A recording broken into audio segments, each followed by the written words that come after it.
Hi, honey. Hello, darling. Thank you. You're so welcome. Have a good day. Thank you.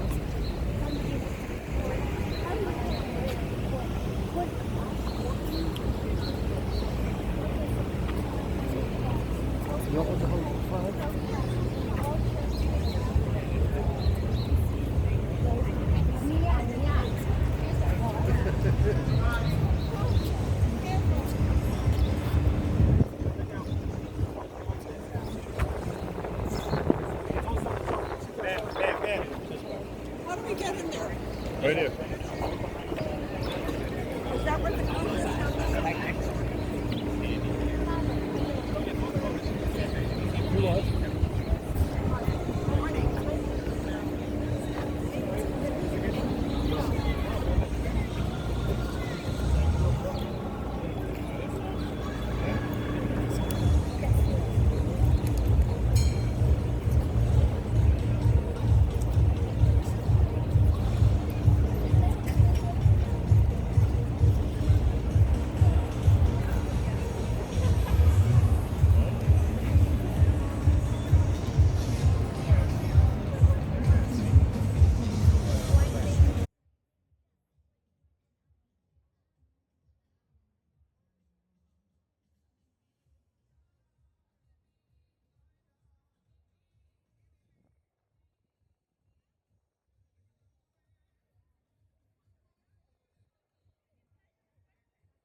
Good morning. No. Good morning. Good morning. Okay. Good morning. First of all, it's so great to see so many friends, so many people from our sisters and brothers in New York City, this wonderful city that came out together today to show their support, to stand up in solidarity with Israel. Come on! I want to thank first of all the organizers and the partnering. Maybe I'll take it like this. I want to thank the organizers, the IAC New York chapter, as well as all the organizing and partnering organizations for bringing us all together this morning here in New York, here in downtown New York City. For almost 2 weeks, more than 1 million Israelis were under attack. They were under attack under the constant and direct threat of Hamas rockets. We did not seek this conflict. Israel was forced to defend itself against thousands of rockets shot at our communities, shot at our civilians, shot at our citizens. More than 1 million people lived in shelters. These Hamas, the terror organizations from Gaza, was responsible for this conflict, was responsible for targeting intentionally our civilians. No country would tolerate such a thing. And like Israel, I think that most probably would act in exactly in the same manner.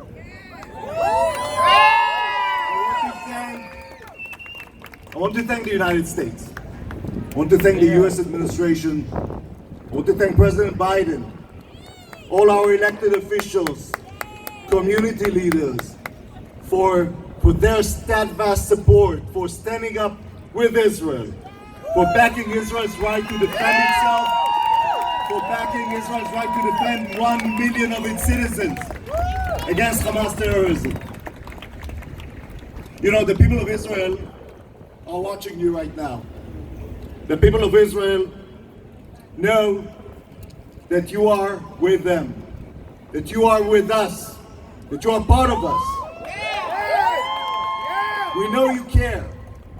Here in New York cares about the people of Israel. We are extending solidarity with the people of Israel.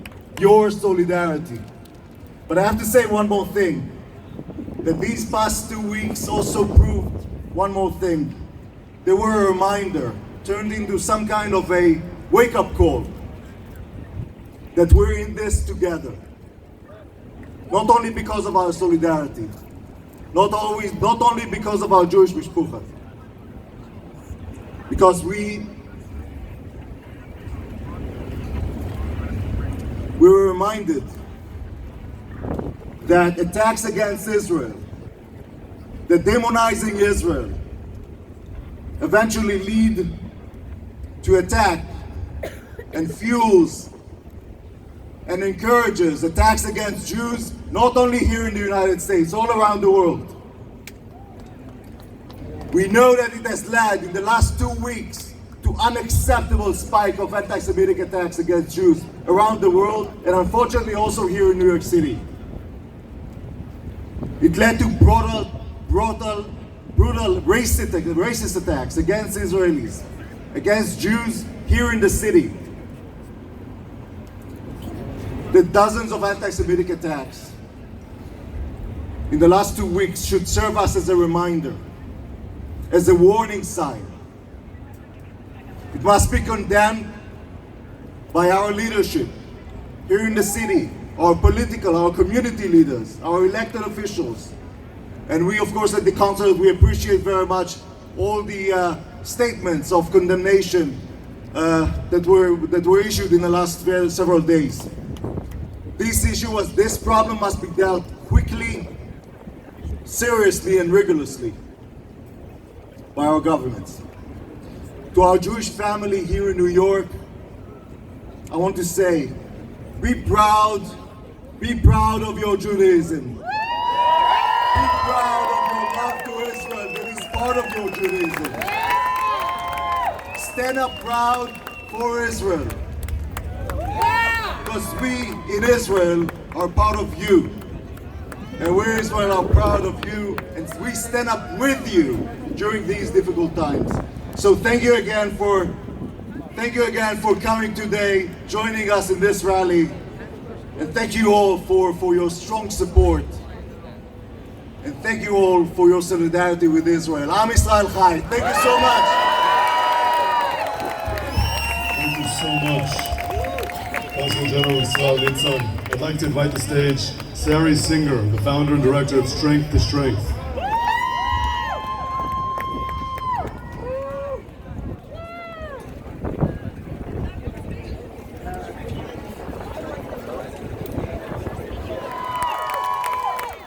I also would like to thank all the organizers for having us out here today. Thank you all so much for coming. I wish you could see what I could see from up here. It is a beautiful view. I want to also thank all the politicians who took time to tweet in the last couple days but didn't take time to come out here with us today. So my name is Zach Iscol, and I'm very proud to stand here with all of you today against hate. I've stood against hate on a lot of different battlefields. I led troops, Iraqi troops, Shia and Sunni troops, and US Marines during some of the heaviest fighting of the Iraq War. We fought Al-Qaeda and other terrorist groups during the Second Battle of Fallujah. And I'm very, very proud that in my life I have never left anyone behind on battlefields or here at home. Here in New York, I've marched and fought against hate for immigrant rights, for gay rights, for Muslim rights, for Black Lives Matter last summer, and most recently, against anti-Asian hate.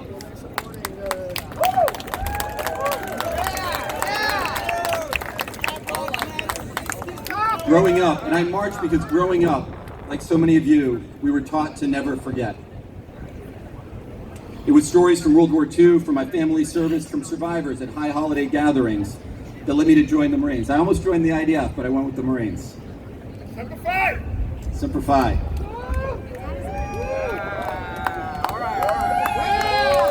And I'm running for New York City Comptroller now because we have one of the most important elections in the history of New York City. This is just a few weeks away. We're electing a new mayor, a new comptroller, 37 out of 51 new city council members. New York City matters. It's a place of inspiration. It's a place of refuge. What happens in New York doesn't happen anywhere else in the world. It's a place for people who are fleeing oppression abroad and here at home. And what's happening right now on the streets of New York City is unforgivable. I don't care what the media is calling it. It's not a clash between pro-Palestinian groups and pro-Israeli groups. It is hate crimes. It's hate crimes against Jews who are just taking their kids to school. It's hate crimes against Jews who are going to a restaurant, who are going to shul, who are just going about their daily lives. It's hate crimes against Jews for just being Jewish and being seen as being Jewish.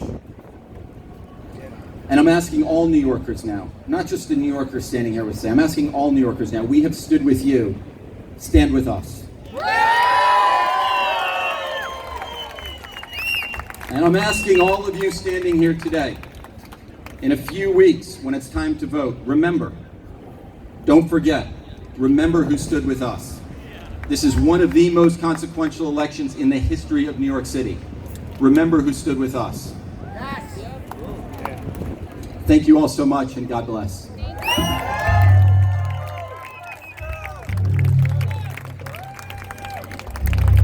Thank you so much.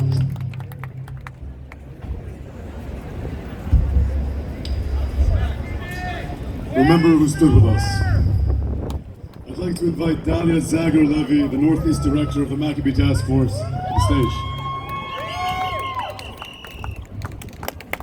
Good afternoon, everyone. My name is Donna Zagger Levy. I grew up in southern Israel, and at the age of 13, for the first time, I felt like I was called for duty. As the sirens going off due to Hamas rockets coming in from Gaza, as I was running for shelter or grabbing my best friend's hand to make sure she comes with me, I understood.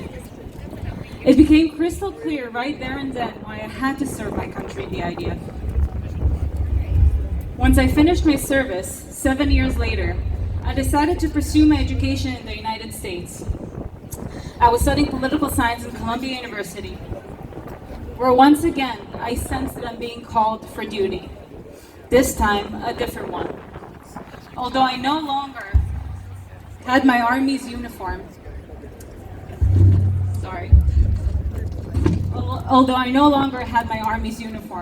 my identity, my values, my freedom of expression were all threatened by the supporters of the same terrorists who threw those rockets at my hometown when I was 13 and still do today.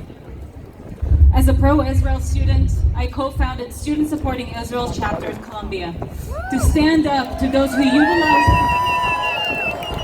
Thank you. I did it to stand up to those who utilize lies and half-truth to spread anti-Semitism and support for terrorism. I stood up to students who excused Hamas as a liberation movement and professors who described bin Laden as a thinker without once mentioning he was a terrorist. And those are just some examples out of many. Following my studies, I knew there's a lot that still needs to be done, which is why I chose to continue the work that I do with campuses with the Maccabee Task Force. Students today around the country need our help to protect their freedoms and identity. Just last week, a student from New Mexico was beaten by 3 other students for being an Israeli Jew, and sadly, that is not a rare occasion. We're all called to duty these days. The Jewish homeland is being defamed, delegitimized, and Israelis and Jews are being dehumanized daily. Winston Churchill famously said while leading the English people in their brave fight against the anti-Semitic and fascist Nazi Germany, "We shall defend our island, whatever the cost may be. We shall fight on the beaches, we shall fight on the landing grounds. We shall fight on the streets. We shall fight in the hills, we shall never surrender."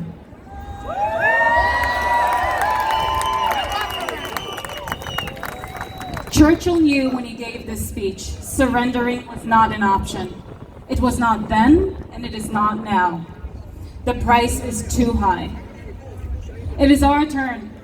While Israel has the IDF to stand up and fight for it against terrorism, it is our duty here in America to stand up for what is right. Although at times we might feel like we are a small island in an ocean, we must protect it at all means. We must stand up against anti-Semitism and the support of terrorism, whenever and wherever. Am Yisrael Chai. Thank you.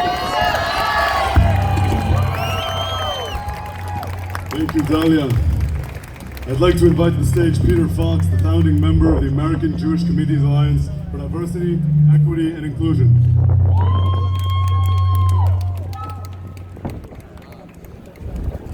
Thanks, Dalia. Okay. Hi, everyone. I'm Peter Fox, and I'm proud to stand with you today in support of Jews here and abroad.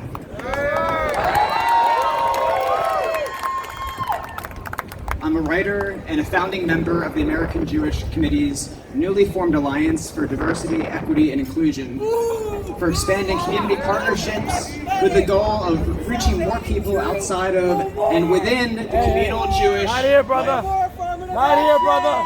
Not here. Some of you may also know me from my. Not here. Not here. We're not talking about Not that. now. Some of you may also know me from my Twitter presence, where I praise the likes of chocolate hummus for being delicious, as it is. But this month has been a lot more serious. Okay, there's a protester in the crowd. Okay, well, this past month has been much more serious. And it's significant that it's Jewish Heritage Month, it's Asian Pacific American Heritage Month, and it's Asian Pacific American Heritage Month. It's also Mental Health Month. And I think it's fitting since all of our communities are facing great anxiety right now. This week in particular has been very frightening, with attacks in New York, LA, and all over the world. It seems like mostly only Jews care to speak out about it.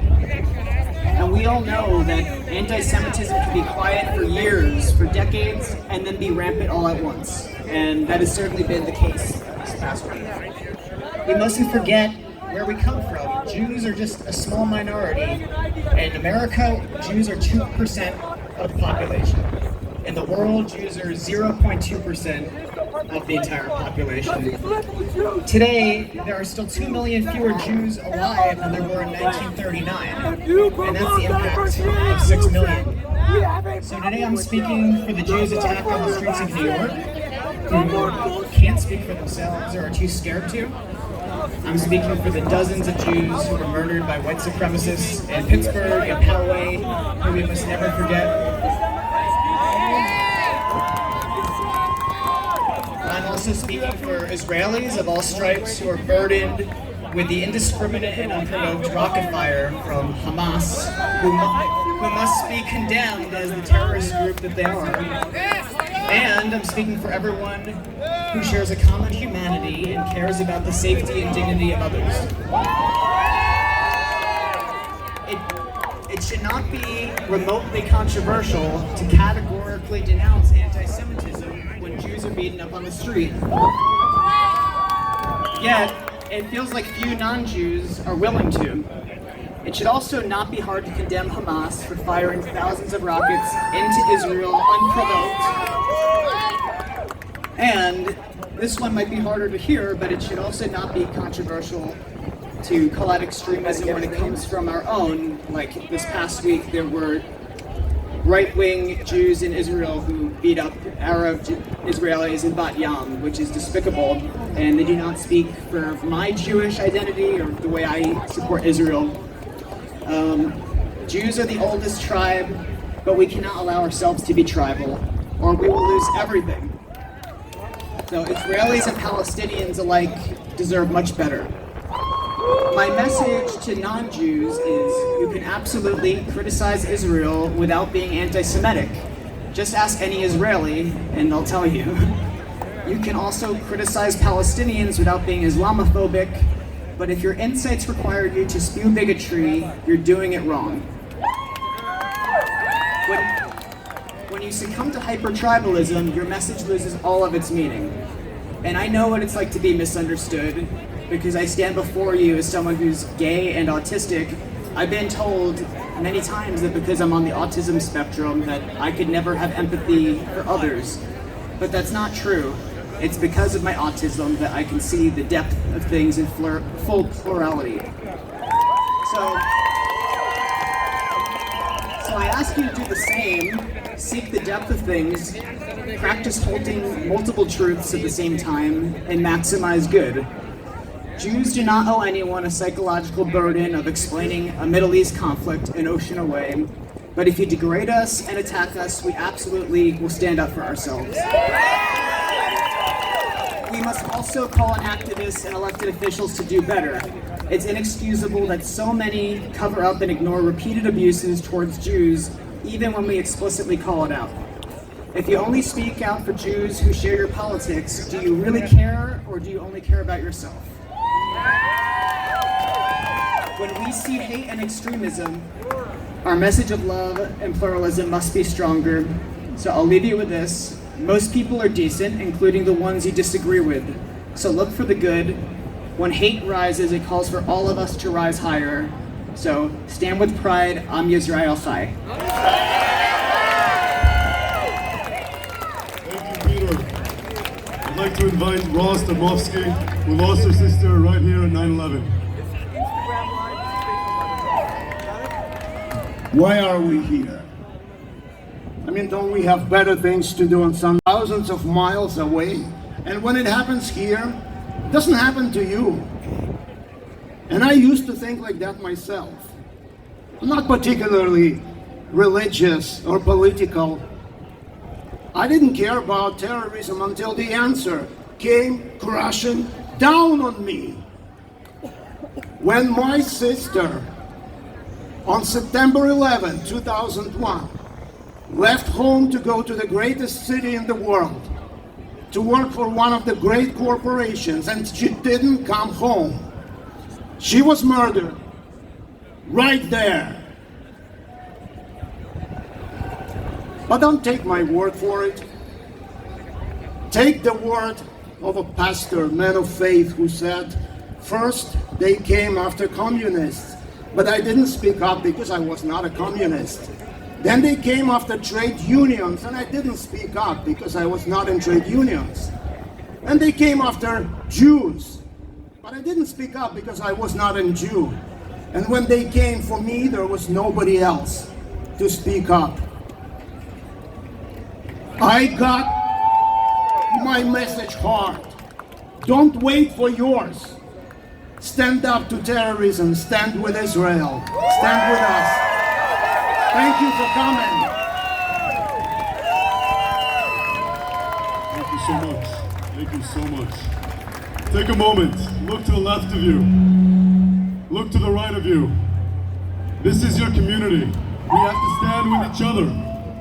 I'd like to invite to the stage Rabbi Shmuley Bateach, founder of the World Values Network.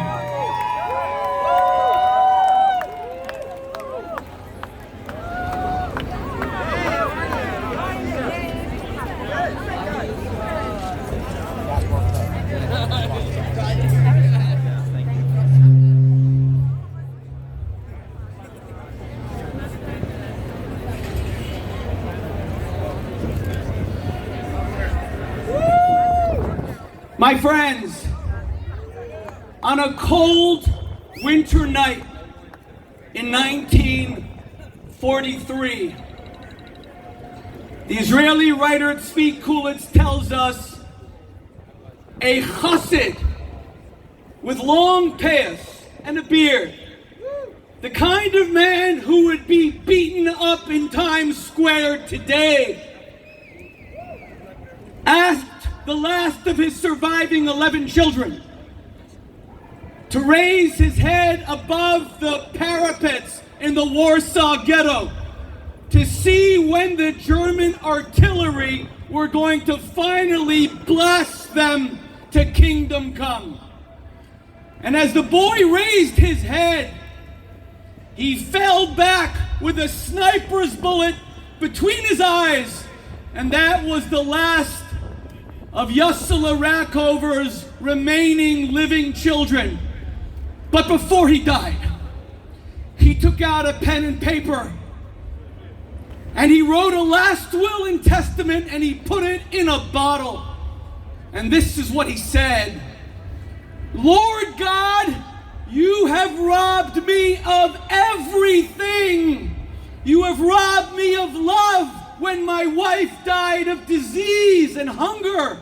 You have robbed me of freedom as I've been caged in this ghetto surrounded by the SS. You have robbed me of dignity. I am living like a beast of the field and as an animal. And you have robbed me of hope as the last of my children have died. But there is one thing you will never take from me. I still believe in you, and you will never take away my belief. I still believe, my friends, in a world that will choose a free democracy in the Middle East rather than a terrorist blood cult. I still believe in a Middle East where Palestinian women will date men they choose, wear the clothes they choose, and not be murdered for it. I still believe in a Palestinian people who will have leaders they elect whom they can criticize without being imprisoned, brutalized, or tortured, and will be free. I still believe in a Jewish people seen by the world as a light unto the nations. I still believe that Jews will walk the streets of New York and St. Louis and Singapore and Bangladesh and Jerusalem and Tel Aviv and Los Angeles and will not only be safe, but they will be proud. I still believe that our Arab brothers and sisters will see the blessing of Israel to live in a country whose government spends their money on roads, on hospitals, on education, not on bombs and bullets and bunkers. I still believe that our friends in the LGBT community, where my own brother is a part, who will march here in 1 million strong in 2 weeks, will see the abomination that is Hamas, that slaughters and brutalizes gay Palestinian men and women for no other reason than their sexual orientation as they run to Israel to be saved. I still believe in the brotherhood of our Palestinian brothers and sisters and all Jewish brothers and sisters under the values of the state of Israel. Freedom, democracy, rights of women, rights of all humanity, rights to congregate. I still believe. My friends,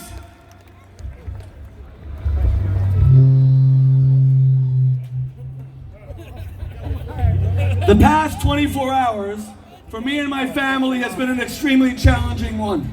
Yesterday, we took out this full-page ad in the New York Times. We called out 3 privileged women who never get killed for wearing a bikini on Instagram. We called out 3 privileged women who can date any man they want without fearing that a brother or cousin will subject them to an honor killing for defiling the family, and who still had the chutzpah the unmitigated gall to falsely defame and libel the Jewish state as an apartheid state, as being guilty of ethnic cleansing. That, my friend, is a lie. That, my friend, is a blood libel. That is the essence of a blood libel. My friends, live glorious Israel, the only country in the Middle East where Arabs enjoy total freedoms, equality, representation in the Knesset, and full citizenship. Live glorious Israel. The only country where the press can call Netanyahu any name they want, and there is absolutely nothing he can do about it. Live glorious Israel. A country that wants peace, that has sacrificed for peace, and above all else, live IDF. Live IDF. Live IDF. The soldiers who guarantee that never again means never again. My friends, above all else, I believe in never again. Never again will 1.5 million Jewish children be turned into soap and ash and lampshades. Never again. Never again will Jews march into gas chambers or be forced in front of ditches where they're shot in the back of the head. Never again. Never again will the Jews be demonized as Nazis themselves, God forbid, which is what leads to violence against us Jews in the United States being beaten on the streets of New York. Never again. Never again. Thank you. Never again will the Jewish people be victims. Am Yisrael Chai. God bless you all. Am Yisrael Chai. Thank you, Rabbi. Thank